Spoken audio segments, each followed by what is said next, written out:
Welcome to travel and enquiry. ഇന്ന് നമ്മളിപ്പോൾ എത്തി നിൽക്കുന്നത് ചെങ്ങോട്ടുകാവ്, അതായത് കൊയിലാണ്ടിക്ക് ഇപ്പുറത്തുള്ള ബൈപ്പാസ്, അതായത് കൊയിലാണ്ടി ബൈപ്പാസ് സ്റ്റാർട്ട് ചെയ്യുന്ന സ്ഥലത്താണ്.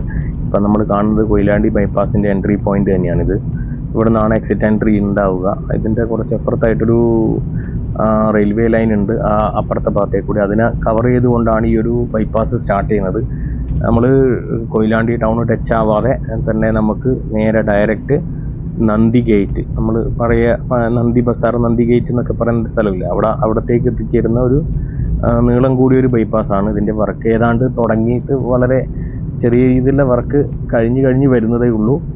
അതെന്തായാലും കുറച്ച് സമയം എടുത്തുകൊണ്ട് തീരുന്നത്, അതായത് 2025 അവസാനത്തേക്കൊക്കെ തീരുന്ന രീതിയിലുള്ള ഒരു വർക്ക് ആണ് നടന്നുകൊണ്ടിരിക്കുന്നത്. ഇപ്പം നമ്മൾ നന്ദി ഗേറ്റ് ഭാഗത്ത് എത്തിയിട്ടുണ്ട്. നമ്മളിപ്പോൾ അതിൻ്റെ ഇടയിലുള്ള കൊയിലാണ്ടി ടൗണ്, അതിൻ്റെ ഇടയിലുള്ള കുറേ ഓട്ടങ്ങളുണ്ട്. ആ ഓട്ടം നമ്മൾ കാണിച്ചിട്ടില്ല. അപ്പം നമ്മൾ ചെങ്ങോട്ടുകാവുന്ന നേരെ നന്ദി ഗേറ്റിലേക്കുള്ള വീഡിയോയിലേക്ക് കവർ ചെയ്തിട്ടുണ്ട്. ഇനി നന്ദി ഗേറ്റിനുള്ള വീഡിയോ ഇവിടുന്ന് അങ്ങോട്ടേക്ക് വാഗാട് അല്ലെ വാഗ്ഡ്, അത് കാണുമ്പോൾ വാഗാട് പോലെ ഉണ്ട്.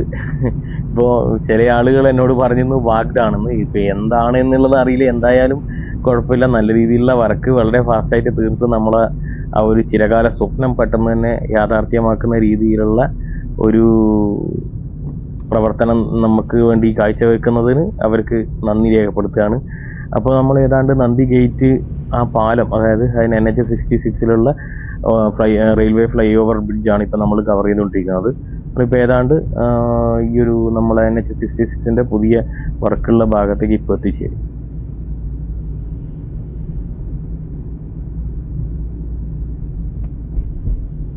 അതിനിടയിൽ നമ്മളെ ഫോറക്സ് ട്രേഡിങ് അഥവാ ഗോൾഡ് ട്രേഡിങ് പഠിക്കാൻ താല്പര്യമുള്ള ആളുണ്ടെങ്കിൽ അത് ഫ്രീ ക്ലാസ് ഉണ്ട്, ഓൺലൈൻ ആയാലും ഓഫ്ലൈൻ ആയാലും ഉണ്ട്. അത് ഏതെങ്കിലും താല്പര്യമുള്ള ആളുണ്ടെങ്കിൽ ഇപ്പോൾ ഇവിടെ കാണിച്ചിരിക്കുന്ന നമ്പറിലോ അല്ലെങ്കിൽ ഡിസ്ക്രിപ്ഷൻ കൊടുത്തിരിക്കുന്ന നമ്പറിലോ കോൺടാക്ട് ചെയ്യുക. ഫ്രീ ആയിട്ടുള്ള ക്ലാസ് ഉണ്ട്, അതേപോലെ തന്നെ നല്ല രീതിയിലുള്ള ബാക്കപ്പും ഉണ്ടാവും. ഓക്കെ, അപ്പോൾ നമ്മൾ ആ ദൂരെ കാണുന്നതാണ് നമ്മളെ ഈ ഒരു കൊയിലാണ്ടി ബൈപ്പാസിൻ്റെ ഇപ്പുറത്തെ ഭാഗത്തുള്ള, അതായത് നമ്മളെ നന്ദി ഗേറ്റ് ഭാഗത്തുള്ള എൻട്രി പോയിന്റ്. ഇവിടെ നിന്നാണ് സ്റ്റാർട്ട് ചെയ്യുന്നത്. നമ്മൾ ഇപ്പോൾ ഇവിടെ ഒരു പാലാണ് കാണുന്നത്, കാരണം ഇവിടെ ഒരു ഫ്ലൈ ഓവർ ബ്രിഡ്ജിൻ്റെ വർക്ക് എന്തായാലും വേണ്ടി വരും. കാരണം ഇവിടെ ഈ ഇതിൻ്റെ ട്രെയിനിൻ്റെ ഒരു പാസിംഗ് ഉണ്ട്.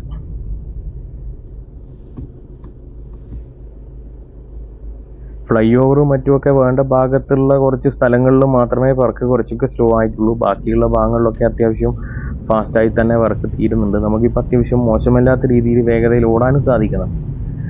കുറേ മുന്നേ ഉള്ളതുപോലെയല്ല. വൺ വേ ആകുമ്പോഴെന്ന് വെച്ചാൽ അങ്ങനെ ഇങ്ങോട്ടേക്ക് വരുന്ന വാഹനങ്ങളെ ശ്രദ്ധിക്കാതെ തന്നെ നമുക്ക് മുന്നിലുള്ള വാഹനവും ഇരുവശങ്ങളും നോക്കി നമുക്ക് വേഗതയിൽ കുറച്ച് പോകാൻ പറ്റുന്നുണ്ട്. അതുകൊണ്ട് തന്നെ നമുക്ക് വേഗത്തിൽ നമ്മളെ ലക്ഷ്യസ്ഥാനങ്ങളിൽ എത്തിച്ചേരാൻ പറ്റുന്നുണ്ട്. നമ്മളിപ്പോൾ സാധാരണഗതിയിൽ 2-2.5 മണിക്കൂർ വേണ്ടിയിരുന്ന കോഴിക്കോട് യാത്ര ഇപ്പോൾ 1.25-1.5 മണിക്കൂറിൻ്റെ ഇടയിലായിട്ട് ചുരുങ്ങിയിട്ടുണ്ട്. അത് ഈ ഒരു റോഡിൻ്റെ ഗുണം തന്നെയാണ്. ഇനിയിപ്പം മെയിൻ നമ്മളെ ഒരു സാധാരണഗതിയിലൊരു റോഡ് 3 ലൈൻ റോഡ് വരുവാണെങ്കിൽ നമുക്ക് എന്താ പറയുക, 1 മണിക്കൂറും 1 മണിക്ക് ചുവടെയായിട്ട് നമുക്ക് കോഴിക്കോട്, അതായത് ധർമ്മടം അല്ലെങ്കിൽ തലശ്ശേരി ഭാഗത്ത് നിന്ന് കോഴിക്കോട് എത്തുന്ന രീതിയിൽ നമുക്ക് കവർ ചെയ്ത് കിട്ടും.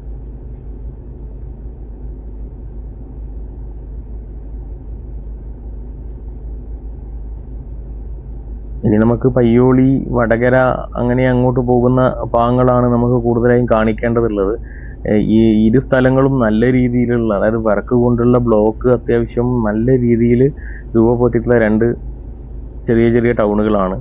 2 സ്ഥലത്തും അത്യാവശ്യം ഫ്ലൈ ഓവർ ജംഗ്ഷൻസ് ആണ് വരുന്നത്. അതുകൊണ്ട് തന്നെ അതിൻ്റെതായിട്ടുള്ള വർക്ക് അവിടെ നടക്കുന്നുണ്ട്. അപ്പോൾ അതുകൊണ്ടായിരിക്കാം കുറച്ച് ബ്ലോക്കും കാര്യങ്ങളൊക്കെ അത്യാവശ്യം നമുക്ക് നേരിടേണ്ടി വരുന്നത്. എന്തായാലും നല്ല ഫാസ്റ്റായിട്ട് തന്നെ എല്ലാ ഭാഗങ്ങളിലും വർക്ക് നടക്കുന്നുണ്ട്. അതൊക്കെ പെട്ടെന്ന് തന്നെ തീർന്ന് വളരെ എന്താ പറയുക, ഫാസ്റ്റായിട്ട് തീർന്ന് നമുക്ക് യാത്രക്ക് യോഗ്യമായി കഴിഞ്ഞാൽ നമുക്കൊരു രസമാണല്ലോ, നമുക്ക് യാത്രയൊക്കെ പോകുക. ഇപ്പോൾ തിരുവനന്തപുരത്തൊക്കെ രാവിലെ പോയി വൈകിട്ട് കാർ എടുത്ത് തിരിച്ചു വരാൻ പറ്റുക എന്ന് പറയുന്നത് ഒരു രസകരമായൊരു കാഴ്ച. കാരണം നമ്മളിപ്പോൾ സൗദി അറേബ്യ അല്ലെങ്കിൽ അങ്ങനെയുള്ള രാജ്യങ്ങളിലൊക്കെ നമ്മൾ പോയിട്ടുണ്ടെങ്കിൽ പോയ ആൾക്കാർക്ക് അറിയാം, 500 കിലോമീറ്ററൊക്കെ നമുക്കൊരു 4 മണിക്കൂർ കൊണ്ട് സുന്ദരമായിട്ട് കവർ ചെയ്യാൻ പറ്റുന്ന എത്രയോ ആ രീതിയിലുള്ള യാത്ര ചെയ്യേണ്ടി വരും. പക്ഷേ നമുക്കൊരു 6 മണിക്കൂർ കൊണ്ടൊക്കെ ഓടിയെത്താൻ പറ്റും ഈ ഒരു തലശ്ശേരി, ഇപ്പോൾ നമുക്ക് തിരുവനന്തപുരത്തേക്ക്.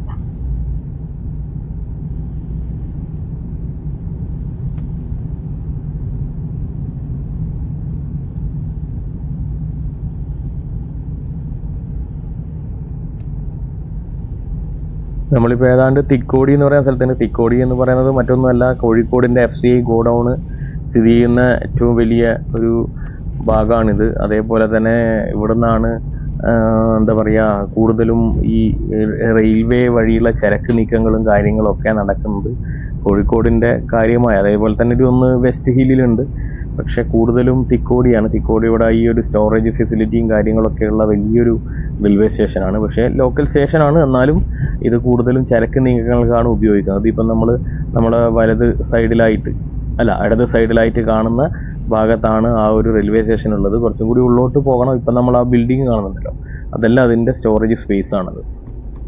നമ്മളിപ്പോൾ തിക്കോടി ഭാഗത്ത് കൂടിയാണ് യാത്ര ചെയ്യുന്നത്. എന്തായാലും ഈ ഭാഗത്തൊക്കെ നിറയെ മരങ്ങളൊക്കെയുള്ള ഭാഗമായിരുന്നു. ഇതൊക്കെ മുറിച്ച് നല്ല രീതിയിൽ വർക്ക് നീങ്ങിയിട്ടുണ്ട്. ഇനിയിപ്പോൾ മുകളിൽ ഇപ്പോൾ ഇരുവശത്തുള്ള സർവീസ് റോഡ് വഴിയാണ് വണ്ടി വിടുന്നത്. അടുത്ത എനിക്ക് തോന്നുന്നു ഒരു മാസം, 1.5 മാസം, 2 മാസമൊക്കെ കഴിയുമ്പോഴേക്ക് നമുക്ക് പുതിയ റോഡ് വഴി തന്നെ ഈ ഭാഗത്തൊക്കെ യാത്ര ചെയ്യാൻ പറ്റും. അത്യാവശ്യം നല്ല രീതിയിൽ വർക്ക് ഇവിടെ തീർന്നിട്ടുണ്ട്.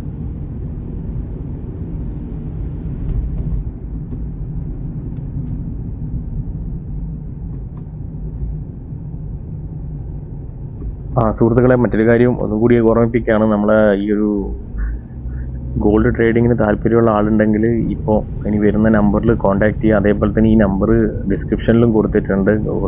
താല്പര്യമുള്ള ആളുകൾ കോൺടാക്ട് ചെയ്ത് കഴിഞ്ഞാൽ ഫ്രീ ആയിട്ടുള്ള കോച്ചിങ് ക്ലാസ്സും കാര്യങ്ങളൊക്കെ ഉണ്ട്. നമ്മൾ ഇൻവെസ്റ്റ്മെൻറ്റ് മാത്രമേ നിങ്ങൾ ചെയ്യേണ്ട ആവശ്യമുള്ളൂ. അപ്പോൾ താല്പര്യമുള്ള ആളുണ്ടെങ്കിൽ പെട്ടെന്ന് തന്നെ കോൺടാക്ട് ചെയ്യുക. ഓക്കെ. തിക്കോടി കഴിഞ്ഞിട്ടുള്ള ഈ ഒരു ഭാഗങ്ങളിലൊക്കെ അത്യാവശ്യം ഈ അണ്ടർപാസും കാര്യങ്ങളൊക്കെ കൊടുക്കുന്നുണ്ട്. കാരണം എന്താണെന്ന് വെച്ചാൽ അങ്ങോട്ടും ഇങ്ങോട്ടുമൊക്കെ അത്യാവശ്യം ഈ ചരക്ക് നീക്കത്തിനുള്ള കാര്യങ്ങൾക്കൊക്കെ വേണ്ടി കൂടുതലായും അപ്പുറം ഇപ്പുറമുള്ള റോഡ്സിനെ ആശ്രയിക്കേണ്ടി വരും. അപ്പോൾ കൂടുതലായും ഇവിടെയൊക്കെ നല്ല രീതിയിലുള്ള വർക്ക് വേണ്ടി വരും. എന്നാൽ മാത്രമേ നല്ല രീതിയിൽ യാത്രാ സൗകര്യങ്ങളൊക്കെ ഉപയോഗിക്കാൻ പറ്റത്തുള്ളൂ.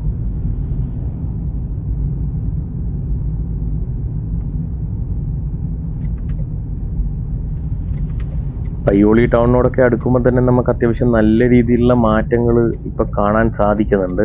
ഇപ്പം തന്നെ നിങ്ങൾ ശ്രദ്ധിക്കുന്നുണ്ടാവും ഇതിൽ.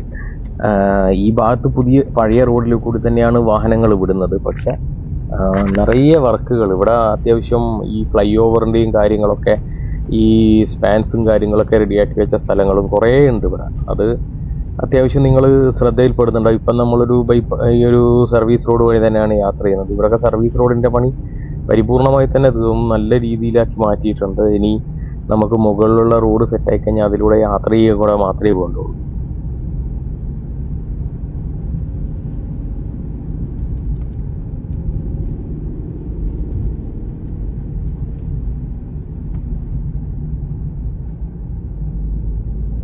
കഴിഞ്ഞ വീഡിയോയിൽ നമ്മൾ പറഞ്ഞ പോലെ തന്നെ ഈ ഒരു റോഡ് വരുമ്പോൾ എത്രയോ ഈ മിസ്സിങ് ആയിട്ടുള്ള ആളുകളുടെ എണ്ണം നമ്മളിപ്പോൾ പറയുന്നുണ്ട്. ചില ആളുകൾ, ഞാനിപ്പോൾ എൻ്റെ നാട്ടിൽ തന്നെ എടുത്തു നോക്കിക്കഴിഞ്ഞ് കഴിഞ്ഞാൽ ബൈപ്പാസിന് വേണ്ടി സ്ഥലം വിട്ടുകൊടുത്ത എത്രയോ ആളുകൾ ആ സമയത്ത്, അതായത് വീടൊക്കെ പൊളിച്ചു മാറ്റി മറ്റ് സ്ഥലങ്ങളിലേക്ക് മാറി താമസിച്ച ആളുകൾ എനിക്ക് നേരിട്ടറിയാം. അവരൊക്കെ ഇല്ല, ഇപ്പോൾ അത്യാവശ്യം മരണപ്പെട്ടു പോയിട്ടുണ്ട്. അപ്പോൾ അവരുടെ മക്കളൊക്കെ ഇപ്പോൾ ഇത് കാണുന്നുണ്ടെങ്കിലും ആ സമയത്ത് ഇങ്ങനെ ഒരു റോഡ് വരുന്നുണ്ട് എന്നറിഞ്ഞിട്ട് മനസ്സാലെ ഇതൊക്കെ വിട്ടുകൊടുത്തിട്ടുണ്ടെങ്കിൽ അവരുടെ മനസ്സ് വലിയത് തന്നെയാണ്. അപ്പോൾ നമ്മൾ വളർന്ന് വന്ന ഒരു സാഹചര്യത്തിൽ പെട്ടെന്ന് നമ്മളൊരു സ്ഥലത്തേക്ക് മാറ്റി മറിക്കുമ്പോൾ ഉണ്ടാകുന്ന ഒരു പ്രയാസം പോലും വകവെച്ച് നിൽക്കാതെ മാറിക്കൊടുത്തിട്ടുണ്ട്. അപ്പോൾ അവരുടെയൊക്കെ ഒരു ത്യാഗത്തിൻ്റെ ഫലമായി തന്നെയാണ് ഇങ്ങനെയുള്ള റോഡുകൾ വന്നിട്ടുള്ളത്.